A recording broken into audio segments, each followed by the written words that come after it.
Welcome, dear students, JRPS Junior College, Narangao, online lecture, subject, Agriculture Science and Technology, Standard 11. Dear students, in previous lecture,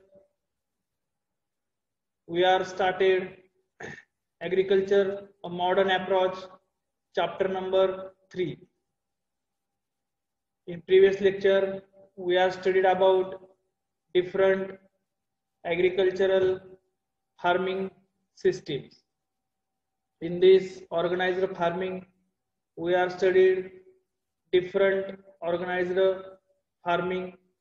First, community farming, then farmer producer organization FPO, then corporate farming, then contract form.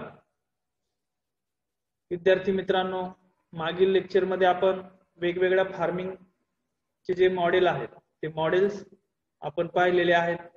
त्यामधलं शेवटचं जे model आहे ते आज आपण आपल्या part 3 मध्ये part 2 मध्ये आपण पाहणार आहोत. Fifth, commercial agriculture. त्याला आपण व्यापारी शेती असं म्हणतो. Agriculture technology, fast revolution in technology are seen in the field of agriculture from last 3 decades. तर यामध्ये fast revolution in technology, technology मध्ये जी क्रांती झालेली आहे त्यामुळं ऍग्रिकल्चर मध्ये लास्ट 3 डिकेड्स म्हणजे 30 वर्षापासून ऍग्रिकल्चर मध्ये चांगल्या खूप मोठ्या प्रमाणात प्रगती झालेली आहे. Some technologies have contradictions regarding environment and sustainability. It is the need of time to feed the ever growing population of the world. तर काही टेक्नॉलॉजीज ज्या आहेत तर त्या एन्व्हायरमेंटशी रिलेटेड आहेत. एन्व्हायरमेंटला त्या ठिकाणी काही हार्मफुल आहेत तर काही बेनिफिशियल आहेत आणि सस्टेनेबिलिटी त्या ठिकाणी मेंटेन ठेवण्याचं ते काम करतात. It is the need of time to feed the over growing population. आणि जे काही पॉप्युलेशन वाढत आहे पूर्ण जगामध्ये ते पॉप्युलेशनला अन्नधान्य पुरवण्याचं काम या टेक्नॉलॉजीच्या मार्फत त्या ठिकाणी होत आहे. Advancement in technology include sensors, devices, machines and information technology. आता यामध्ये जी काही टेक्नॉलॉजी वापरली जाते त्यामध्ये sensors, then devices, machines and information technology म्हणजे IT. तर सेन्सर्स तुम्हाला माहित आहेत. या ठिकाणी सेन्सरचा वापर करून आपण वेगवेगळ्या ठिकाणी आपण सर्वे करू शकतो, स्कॅनिंग करू शकतो. डिव्हाइसेस आहेत वेगवेगळे जे वेदर इन्स्ट्रुमेंट्स आपण वापरतो हवामानाचं मोजमाप करण्यासाठी. ते आपण डिव्हाइसेस मागच्या लेक्चर मध्ये पाहिलेले आहेत. देन मशिनरीज आहेत, ट्रॅक्टरवर चालणाऱ्या ज्या वेगवेगळ्या मशिनरी आहेत त्या मशीन मध्ये येतात. देन इन्फॉर्मेशन टेक्नॉलॉजी, IT मध्ये आपण मोबाईलचा वापर करतो. मोबाईल मध्ये वेगवेगळे ऍप आलेले आहेत. त्या ऍप मध्ये शेतीची माहिती आपल्याला त्या ठिकाणी मिळते.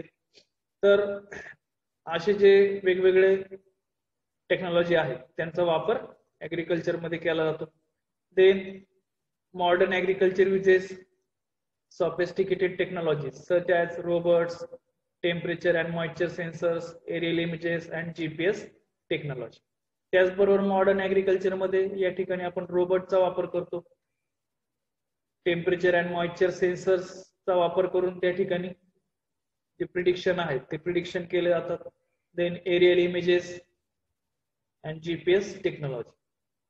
तर यामध्ये थर्मल कॅमेरा वगैरे वापरून आपण क्रॉपच्या इमेजेस त्या ठिकाणी काढून जे काही प्रॉब्लेम झालेला आहे क्रॉप मध्ये त्याचे डिटेक्शन त्या ठिकाणी करता येतं.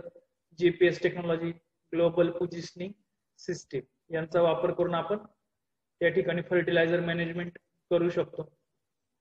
तर अशा ज्या टेक्नॉलॉजी आहेत त्या मॉडर्न ऍग्रिकल्चर मध्ये वापरल्या जातात.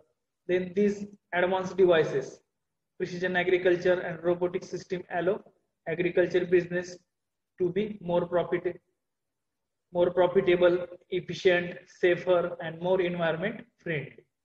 तर अशा जे ऍडव्हान्स डिव्हाइसेस जे आहेत ते आपण प्रिसिजन ऍग्रिकल्चर मध्ये ते वापरतो, रोबोटिक सिस्टीम त्यामध्ये वापरतो. प्रिसिजन ऍग्रिकल्चर म्हणजेच काटेकोर शेतीचं नियोजन, त्याला आपण प्रिसिजन ऍग्रिकल्चर असं म्हणतो. मग त्यामुळे काय झालेलं आहे तर ऍग्रिकल्चर बिझनेस प्रॉफिटेबल झालेला आहे, फायद्याचा झालेला आहे. त्याचबरोबर efficient, safer and more environment friendly तो झालेला आहे. त्यामुळं ऍग्रिकल्चर टेक्नॉलॉजीमध्ये जे कमर्शियल ऍग्रिकल्चर आहे त्यांचा वापर वाढलेला आहे. Then importance of agriculture technology. Agriculture टेक्नॉलॉजीचं महत्व काय आहे तर यामध्ये instead of traditional farming economical instead of traditional farming, commercial agriculture is oriented to give maximum profit per unit area. आता ट्रॅडिशनल फार्मिंग जी आहे म्हणजे पारंपरिक जी शेती आपण करतो त्याला आपण ट्रॅडिशनल फार्मिंग असं म्हणतो. त्याच्याऐवजी commercial agriculture is oriented to give maximum profit per unit area. Commercial agriculture त्या ठिकाणी जास्तीत जास्त आपल्याला फायदा मिळवून देतो. All inputs are targeted for specific increase in returns. त्यानंतर ऑल इनपुट्स जे आपण त्यामध्ये टाकतो, शेतामध्ये खतं वगैरे टाकतो, पेस्टिसाइड्स वगैरे यांचा वापर करतो, त्यांचा सगळ्यांचा जो उद्देश आहे तर तो जास्तीत जास्त आपल्याला उत्पादन मिळावं हा आहे. It helps to exploit capacity of the soil, crop variety and other resources and fulfil increasing need of the population. तर ह्या सगळ्या गोष्टींचा जो उद्देश आहे त्यामध्ये सॉइल म्हणजे माती, क्रॉपची व्हरायटी अँड अदर रिसोर्सेस या सगळ्यांचा जो उद्देश त्या ठिकाणी असतो तो जे काही पॉप्युलेशन वाढत आहे त्या पॉप्युलेशनला अन्नधान्य पुरवणं. Then it gives higher crop productivity and ultimately profitability. त्याचबरोबर ही जी टेक्नॉलॉजी आहे ऍग्रिकल्चरची तर ती हायर क्रॉप प्रोडक्टिव्हिटी आपल्याला मिळवून देते आणि त्याचबरोबर अल्टिमेटली त्या ठिकाणी आपला फायदा होतो, प्रॉफिट त्या ठिकाणी आपल्याला मिळतो. Judicious use of water, fertilizers and pesticides keeps product prices down. त्यानंतर योग्य प्रमाणात जर आपण पाणी, खते आणि औषधांचा जर वापर केला, पेस्टिसाइड्स म्हणजे इन्सेक्ट कंट्रोल साठी जे पेस्टिसाइड्स आपण वापरतो त्यांचा जर योग्य प्रमाणात वापर केला तर जे प्रोडक्ट प्राइसेस आहेत त्या सुद्धा त्या ठिकाणी आपल्याला कमी ठेवता येतात. तर अशा पद्धतीने इम्पॉर्टन्स ऑफ ऍग्रिकल्चर टेक्नॉलॉजीज या ठिकाणी दिलेले आहेत. देन यामध्ये अजून इम्पॉर्टन्स काही आहेत त्यामध्ये reduce the impact on natural ecosystem. जी काही ऍग्रिकल्चर टेक्नॉलॉजीचा वापर आपण करतो तर नॅचरल इकोसिस्टीम वर त्याचा रिड्यूस द इम्पॅक्ट होतो म्हणजे कमीत कमी त्याचा इम्पॅक्ट होतो. Then less run off chemicals in to rivers and ground water. Commercial agriculture मध्ये आपण ते केमिकलचा वापर जो आहे तर तो काटेकोरपणे करतो. त्यामध्ये प्रिसिजन ऍग्रिकल्चर मध्ये योग्य प्रमाणात केमिकलचा वापर केला जातो. त्यामुळे less run off chemicals in to rivers and ground water त्या ठिकाणी पाहायला मिळतो. Then increase worker safety due to mechanisation and atomization. त्याचबरोबर वर्कर सेफ्टी म्हणजे काय तर जे वेगवेगळे वर्कर्स त्या ठिकाणी आपल्या शेतामध्ये काम करत असतात तर ते मेकॅनायझेशन अँड ॲटोमायझेशन मुळे त्यांचं काम सोपं झालेलं आहे. ट्रॅक्टरच्या साहाय्याने आपण पेरणी काढणी करू शकतो त्यामुळे वर्कर्सचं काम त्या ठिकाणी जास्त राहिलेलं नाही. त्याचबरोबर वेगवेगळे ऑपरेशन्स असतील ते ऑपरेशन्स करण्यासाठी आपण वेगवेगळे इम्प्लिमेंट्स वापरतो आणि त्या ठिकाणी वर्कर्सला जी सेफ्टी जी सुरक्षित त्या ठिकाणी जी त्यांची भावना आहे ती भावना त्या ठिकाणी साध्य होते. Then robotic technologies enable more reliable monitoring and management of natural resources. त्यानंतर रोबोटिक टेक्नॉलॉजी म्हणजे आपण ऍग्रिकल्चर मध्ये रोबोट्स वापरतो. त्या रोबोट्सचा वापर केल्यामुळे त्या ठिकाणी मॉनिटरिंग करणं आपल्याला सोपं जातं. ज्या ठिकाणी आपण जाऊ शकत शेताच्या ज्या भागामध्ये आपण जाऊ शकत नाही अशा ठिकाणी रोबोट्सच्या मार्फत आपण मॉनिटरिंग अँड मॅनेजमेंट त्या ठिकाणी करू शकतो. Then logistic management in handling transport storage. Logistic management यामध्ये आपण handling transport storage and marketing minimises losses of the produce. तर ज्यावेळेस आपण शेतामधनं माल मार्केटमध्ये पाठवत असतो त्यावेळेस वेगवेगळ्या प्रक्रियामधनं तो जातो. त्यामध्ये handling transport storage and marketing या सगळ्या चॅनल्स मधनं तो जात असतो. मग अशा ठिकाणी लॉसेस ऑफ द प्रोड्यूस बराच होत होता. तो त्या ठिकाणी मॉडर्न ऍग्रिकल्चरच्या टेक्नॉलॉजी वापरल्यामुळे तो कमी झालेला आहे. Then advance processing and preservation technologies allows value addition in and increasing profitability. तर ऍडव्हान्स प्रोसेसिंग अँड प्रिझर्वेशन टेक्नॉलॉजीचा वापर केल्यामुळे त्या ठिकाणी जे प्रोडक्ट्स आहेत त्या प्रोडक्टचं त्या ठिकाणी व्हॅल्यू ऍडिशन झालं आणि त्याचे इन्क्रीज प्रॉफिटेबिलिटी प्रॉफिटेबल त्या ठिकाणी ते झालेलं आहे. तर यामध्ये आपण जे काही वेगवेगळे प्रोडक्ट्स करतो त्यामध्ये जाम जेली पिकल्स म्हणजे लोणचं वगैरे तर त्यामध्ये व्हॅल्यू ऍडिशन करतो. व्हॅल्यू ऍडिशन म्हणजे त्याची गुणवत्ता वाढवण्यासाठी वेगवेगळे ऍडिटिव्ह त्यामध्ये टाकतो आणि त्यामुळं त्याचं जी गुणवत्ता आहे ती त्या ठिकाणी टिकून राहते. जास्त काळ ते प्रिझर्व करता येतात आणि त्यामुळं आपली जी प्रॉफिटेबिलिटी आहे ती प्रॉफिटेबिलिटी सुद्धा त्या ठिकाणी वाढते. Then next point is innovation in agriculture. Agriculture मध्ये जे काही इनोव्हेशन झालेले आहेत जे काही संशोधन करून नवीन टेक्नॉलॉजी आलेल्या आहेत त्या आपण आता पाहणार आहे कुठल्या कुठल्या आहेत ते. तर first innovation in agriculture has opened new horizons for software industry. जे काही सॉफ्टवेअर इंडस्ट्री आहे तर सॉफ्टवेअर इंडस्ट्रीमध्ये आता मोठ्या प्रमाणात ऍग्रिकल्चरच्या नॉलेजचा वापर करून त्या ठिकाणी जे नॉलेज आहे ते शेतकऱ्यांपर्यंत पोहोचवण्याचं काम सॉफ्टवेअर इंडस्ट्री करते आहे. Then it involves use of data management mechanisation automation sensors genetic engineering drones processing and packaging technology logistic management.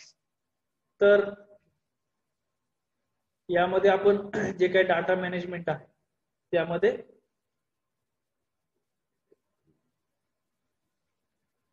जी माहिती आहे ऍग्रिकल्चर मधली ती ऍग्रिकल्चरची माहिती एका ठिकाणी एकत्रित करून त्याचं पुढे त्या ठिकाणी सॉफ्टवेअर मध्ये त्याचा वापर करून ती पुढे शेतकऱ्यांच्या फायद्यासाठी वापरली जाते. Then mechanisation automation sensors genetic engineering drones processing and packaging technology logistic management ह्या सगळ्या गोष्टींचा वापर आपण इनोव्हेटिव्ह ऍग्रिकल्चर प्रॅक्टिसेस मध्ये करतो. Then declining natural resources and increasing population are alarming condition to use advanced technologies for survival of human race.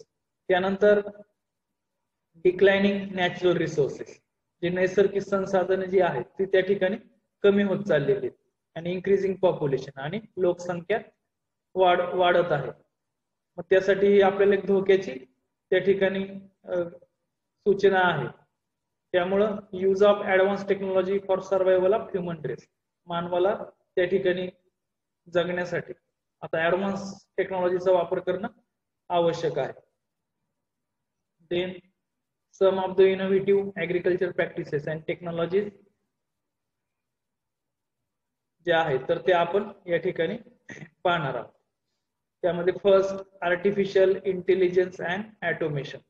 Artificial intelligence and automation the revolution of mechanisation in agriculture म्हणजेच artificial intelligence आपण त्याला म्हणतो. Mechanisation मध्ये जी क्रांती झाली त्या क्रांतीमधनं आर्टिफिशियल इंटेलिजन्स अँड ऑटोमेशन त्या ठिकाणी उदयास आलं. Artificial intelligence is now used to command many farm operations.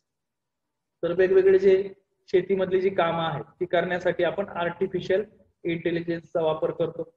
GPS based program tractors now make most of the heavy operations easy. त्यानंतर GPS program tractors global positioning system असणारा जो tractor आहे तो tractor वापरून त्या ठिकाणी जे हेवी ऑपरेशन्स आहेत ते ऑपरेशन्स आपल्याला आता करता येतात. Sensor based equipment for irrigation sowing, weeding, harvesting, etc. Empowered with artificial intelligence, eliminate human interference in agriculture. आता या ठिकाणी आपण सेन्सर बेस्ड इक्विपमेंट्स आहेत काही, ते इक्विपमेंट्स वापरून आपण इरिगेशन म्हणजे पाणी देणे, सोईंग म्हणजे पेरणी करणे, विडिंग म्हणजे खुरपणी, देन हार्वेस्टिंग म्हणजे काढणे, असे जे ऑपरेशन्स आहेत ते ऑपरेशन्स आपण या ठिकाणी करू शकतो. आणि त्यामध्ये कुठलाही मानवी हस्तक्षेप आपण करू नाही शकणार, अशा पद्धतीचे ऑपरेशन्स आपण सेन्सर बेस्ड इक्विपमेंट्स वापरून करू शकतो. Then artificial intelligence imparts accuracy and punctuality in operations, resulting in the maximum utilization of inputs and increasing productivity. तर आर्टिफिशियल इंटेलिजन्स वापरून आपण त्या ठिकाणी जे वेगवेगळे ऑपरेशन्स आहेत ते ऑपरेशन्स आपण मॅक्झिमम युटिलायझेशन योग्य प्रमाणात वापर करून त्या ठिकाणी करू शकतो. इनपुट्स जे आहेत म्हणजे खते, औषधं वगैरे यांचा वापर करून आपण योग्य प्रमाणात करू शकतो आणि त्यामुळे आपलं जी प्रोडक्टिव्हिटी आहे, उत्पादन जे आहे ते वाढतं आहे. Then second, use of drones in agriculture. Agriculture मध्ये आपण ड्रोनचा वापर करायचा आहे. ड्रोन्स सर्वांना माहित आहेत. ड्रोन्स आता आपण पाहतो की वेगवेगळ्या लग्न समारंभामध्ये ड्रोनच्या मार्फत त्या ठिकाणी फोटो वगैरे किंवा व्हिडिओ शूटिंग करण्याचं काम केलं जातं. तर त्याचबरोबर ऍग्रिकल्चर मध्ये सुद्धा ड्रोनचा वेगवेगळ्या कामांसाठी वापर केला जातो. Restriction in spraying due to wet soil, densely populated crops like sugar cane can be overcome by the use of drones. तर ज्या ठिकाणी दलदलयुक्त जमीन आहे अशा ठिकाणी स्प्रेइंग करण्यासाठी आपण लेबर्स पाठवू शकत नाही. अशा ठिकाणी ड्रोनचा वापर करून आपण त्या ठिकाणी स्प्रेइंग करू शकतो. क्रॉप्स लाईक शुगर केन म्हणजे ऊस जे पीक आहे त्या पिकामध्ये शक्यतो आतमध्ये जाणं अशक्य असतं आणि त्या ठिकाणी जर ड्रोनच्या मार्फत आपण जर फवारणी केली म्हणजे स्प्रेइंग तर ते त्या ठिकाणी आपल्याला सोयीचं पडेल. Then drones may be operated by remote control or by programming with GPS parameters. तर ड्रोन जे आहे तर ते ड्रोन रिमोट कंट्रोलच्या सहाय्यानं ते ऑपरेट करता येतात. त्याचबरोबर त्याला GPS प्रोग्राम त्या ठिकाणी सेट केलेला असतो. Then it is going to be a new opportunity of employment to provide drones on rent or contractual system. तर ड्रोनचा त्या ठिकाणी आपण वापर जो आहे तर तो एम्प्लॉयमेंट जनरेशन साठी करू शकतो. त्यामध्ये काही जणांना त्या ठिकाणी ड्रोनचा वापर करणं जर जमत असेल तर ते त्या ठिकाणी त्याचा बिझनेस ते करू शकतात आणि शेतकऱ्यांची फवारणी ते त्या ड्रोनच्या मार्फत करून देऊ शकतात आणि त्या बदल्यामध्ये त्यांना त्या ठिकाणी जे काही पैसे वगैरे आहेत त्याचा जो रेंट आहे तो रेंट त्यांना तो मिळू शकतो. Then drones are also used to get quick look of the field to observe attack of diseases, pest, nutrient deficiencies and water trace. त्यानंतर ड्रोनच्या मार्फत आपण आपल्या फील्ड वरती मॉनिटरिंग करू शकतो. ड्रोनच्या मार्फत आपण अटॅक ऑफ डिसीजेस, त्यानंतर पेस्ट, डिसीज म्हणजे रोग आणि पेस्ट म्हणजे किड्यांचा जो अटॅक आहे इन्सेक्ट अटॅक त्याला आपण पेस्ट अटॅक असं म्हणतो. देन न्यूट्रिएंट डिफिशियन्सी, त्यानंतर अन्नद्रव्य जी आहेत त्यांची जी कमतरता आहे ती कमतरता सुद्धा ड्रोनच्या मार्फत आपल्याला ट्रेस करता येते. देन वॉटर स्ट्रेस, कुठल्या भागामध्ये पाणी कमी पोचलेलं आहे किंवा पोचलंच नाही हे सुद्धा त्या ठिकाणी आपण ड्रोनच्या मार्फत त्या ठिकाणी पाहू शकतो. Then drone may be used for harvesting and delivery up to consumers. त्यानंतर ड्रोनचा वापर आपण हार्वेस्टिंग मध्ये करू शकतो म्हणजे पिकं काढणीमध्ये. Then delivery up to consumers, त्यानंतर काही प्रोडक्ट्स जे आहेत तर ते कंझ्युमर्स पर्यंत पाठवण्याचं काम सुद्धा ड्रोनच्या मार्फत केलं जातं. Then in some crops drones are now used to pollinate the flowers by moving drones near by the trees. त्यानंतर काही क्रॉप्स मध्ये त्या ठिकाणी ड्रोनच्या मार्फत पॉलिनेशन केलं जातं. पॉलिनेशन म्हणजे काय? परागीभवन. तर पॉलिनेशन करण्यासाठी ड्रोनचा वापर केला जातो. In some crops drones are now used to pollinate the flowers. आता हे पॉलिनेशनचं काम नैसर्गिकरित्या होत होतं पहिलं, म्हणजे अजूनही होते. ते काम हनी बी करते, म्हणजे मधमाशी. बऱ्याचशा पिकांमध्ये मधमाशीच्या सहाय्यानं पॉलिनेशन एका फुलामधून दुसऱ्या फुलामध्ये त्या ठिकाणी जे पोलन्स आहेत ते ट्रान्सफर करण्याचं काम हनी बी करते, म्हणजे मधमाशी. परंतु मधमाशी जास्त केमिकलचा वगैरे वापर केल्यामुळे मधमाशांचं अस्तित्व धोक्यात आलेलं आहे. तर त्यांचं काम या ठिकाणी ड्रोनच्या मार्फत सुद्धा करता येतं. तर अशा पद्धतीने या ठिकाणी आपण use of drones in agriculture पाहिलेलं आहे. या ठिकाणी पिक्चर मध्ये दिसतंय use of drones for spraying operations. Spraying operations मध्ये ड्रोनचा वापर या ठिकाणी करत आहेत. Then urban agriculture. Next point is urban agriculture. Urban agriculture म्हणजे काय, तर शहरी शेती. अर्बन म्हणजे काय, शहर, शहरामध्ये केली जाणारी शेती. आता अर्बन ऍग्रिकल्चर मध्ये जी घरं आहेत, ज्या बिल्डिंग्स आहेत, त्या बिल्डिंग मध्येच त्या ठिकाणी कुठेतरी कोपऱ्यात वगैरे त्या ठिकाणी छोट्या प्रमाणात शेती केली जाते किंवा काही डेकोरेटिव्ह वगैरे प्लांट्स लावले जातात. त्याला आपण अर्बन ऍग्रिकल्चर असं म्हणतो. Because of crowding, pollution and hectic lifestyle, urban people are always in search of a hobby which can give scope for their creativeness and feel pleasure. तर शहरामधली जी लोक आहेत ती त्यांच्या लाईफस्टाईलला त्या ठिकाणी वैतागलेली असतात. त्या ठिकाणी त्यांना काही जणांना वेगवेगळे छंद आहेत तिथल्या लोकांना, की घरामध्ये कुठेतरी कुंड्या लावणे, कुंड्यामध्ये काही रोपं लावणे, असं जो छंद आहे तो त्या ठिकाणी ते जोपासतात. आणि most of them have affection towards agriculture. त्यामधल्या बऱ्याचशा लोकांना शेतीविषयी त्या ठिकाणी आवड असते. But they have no agriculture land or other facilities. परंतु त्यांच्याकडे शेती करण्यासाठी त्यांच्याकडे जमीन वगैरे नसते किंवा जागा नसते. The novel concept of vertical gardening allows such people to grow flowers, vegetables and fruit also in their balconies, terrace, common places. त्यानंतर त्या अर्बन ऍग्रिकल्चर मध्ये त्या ठिकाणी ते छोटस व्हर्टिकल गार्डन ते करू शकतात घरामध्ये. allows such people to grow flowers, ते फुलं त्या ठिकाणी लावू शकतात, व्हेजिटेबल लावू शकतात किंवा फ्रुट्स क्रॉप त्यांच्या बाल्कनीमध्ये, टेरेस मध्ये किंवा जी कॉमन जागा असते त्या कॉमन जागेमध्ये ते लावू शकतात. मग त्यामध्ये ते use of cocopeat, hydroponics and aeroponics technologies are also adopted in urban agriculture. मग त्याचबरोबर त्या अर्बन ऍग्रिकल्चर मध्ये त्या ठिकाणी वेगवेगळ्या टेक्नॉलॉजी आहेत. मग त्यामध्ये कोकोपीट म्हणजे काय, तर नारळाचे पासून तयार केलेला एक पावडर आहे. ती पावडरचा वापर करून आपण त्या ठिकाणी तो मीडिया आहे त्यामध्ये आपण काही क्रॉप्स लावू शकतो. देन हायड्रोपोनिक्स म्हणजे पाण्यामध्ये काही क्रॉप्स आपण ग्रो करू शकतो. देन एरोपोनिक्स, हवेमध्ये सुद्धा काही पिकं त्या ठिकाणी जगतात. तर अशा पद्धतीचे जे टेक्नॉलॉजीज आहेत त्या टेक्नॉलॉजी वापरून अर्बन ऍग्रिकल्चर मध्ये आपण त्या ठिकाणी क्रॉप्स घेऊ शकतो. Picture shows that terrace garden.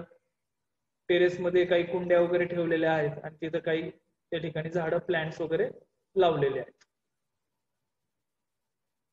Then municipal corporations, railway, corporates buildings, apartments, etc. are now covering their walls, pillars and terrace by vegetation.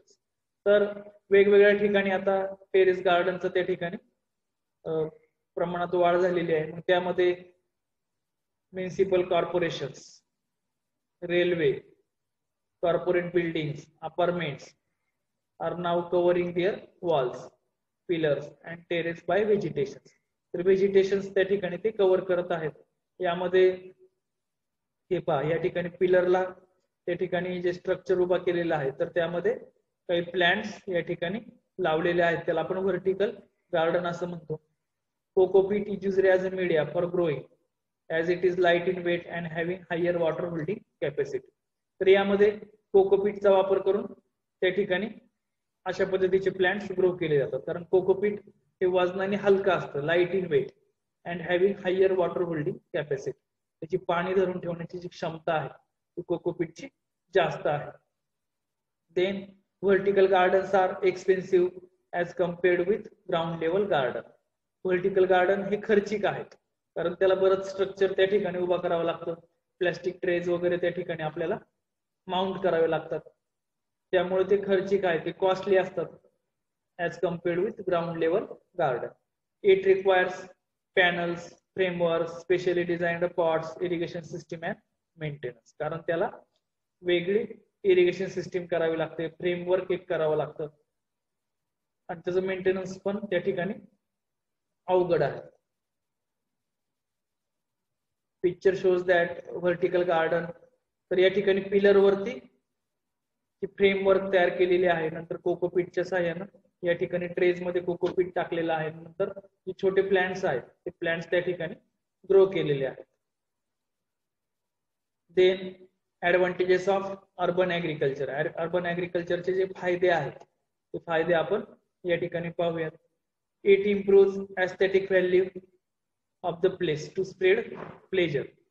It improves aesthetic value of the place to spread pleasure. तर या ठिकाणी जी ठिकाणं आहेत त्या ठिकाणांचं त्या ठिकाणी सौंदर्य वाढवण्यासाठी या ठिकाणी अर्बन ऍग्रिकल्चर मध्ये याचा वापर होतो. Then vegetation also helps to control temperature, absorb pollution, trap carbon dioxide and dust. तर व्हेजिटेशन जर असेल तर त्या ठिकाणी कंट्रोल टेम्परेचर, तापमान त्या ठिकाणी कंट्रोल मध्ये राहतं. ऍब्सॉर्ब पोल्युशन, जे काही पोल्युशन आहे, प्रदूषण जे आहे तर ते ऍब्सॉर्ब करण्याचं काम व्हेजिटेशन करतं. Trap carbon dioxide and dust, धूळ आणि कार्बन डायऑक्साइड त्या ठिकाणी ट्रॅप करण्याचं काम हे व्हेजिटेशन करतं. Then it also absorb sound waves, avoid reflections, ultimately decreasing sound pollution. त्यानंतर absorb sound waves, sound waves त्या ठिकाणी ऍब्सॉर्ब केली जाते. Avoid reflection, ultimately decreasing sound pollution, आणि रिफ्लेक्शन ते अवॉइड करतं व्हेजिटेशन, त्यामुळं साऊंड पोल्युशन म्हणजे ध्वनी प्रदूषण त्या ठिकाणी ते कमी होतं. Indirectly help to maintain biodiversity in the urban region where it is under high risk. त्यानंतर अर्बन ऍग्रिकल्चर मध्ये काय होतं तर बायोडायव्हर्सिटी मेंटेन ठेवण्याचं काम केलं जातं. बायोडायव्हर्सिटी म्हणजे काय तर जैव विविधता, त्याला आपण बायोडायव्हर्सिटी असं म्हणतो, ती मेंटेन ठेवण्याचं काम हे अर्बन ऍग्रिकल्चर करतं. आणि जे अंडर रिस्क मध्ये आहे, हाय रिस्क मध्ये आहे, ते त्या ठिकाणी मेंटेन ठेवतं. Then it gives scope for creativity to the urban people. त्यानंतर जे अर्बन पीपल आहे म्हणजे शहरात राहणारे जे लोक आहेत त्यांच्या क्रिएटिव्हिटीला त्या ठिकाणी वाव मिळतो, त्यांना तो छंद त्यांचा जोपासता येतो. Then it gives higher productivity per unit area which can inspire the traditional farming. त्यानंतर अशा पद्धतीचं जे ऍग्रिकल्चर आहे तर ते त्या ठिकाणी प्रोडक्टिव्हिटी त्या ठिकाणी जास्त मिळते. पर युनिट एरिया म्हणजे कमी जागेमध्ये ते त्या ठिकाणी उत्पादन घेतात, आणि त्यामुळे ट्रॅडिशनल फार्मिंगला ते त्या ठिकाणी इन्स्पायर आहे, इन्स्पायरेशन त्या ठिकाणी मिळतं. पारंपरिक शेतीला ते त्या ठिकाणी बदलण्याची जी गरज आहे ती गरज आपल्याला लगेच लक्षात येते. तर अशा पद्धतीने या ठिकाणी आज आपण जे कमर्शियल ऍग्रिकल्चर आहे त्या कमर्शियल ऍग्रिकल्चर मध्ये आपण ऍग्रिकल्चर टेक्नॉलॉजीज, त्यानंतर आर्टिफिशियल इंटेलिजन्स, देन ड्रोनचा वापर करून कशा पद्धतीने त्या ठिकाणी आपण शेतीमध्ये त्याचा वापर करू शकतो. त्याचबरोबर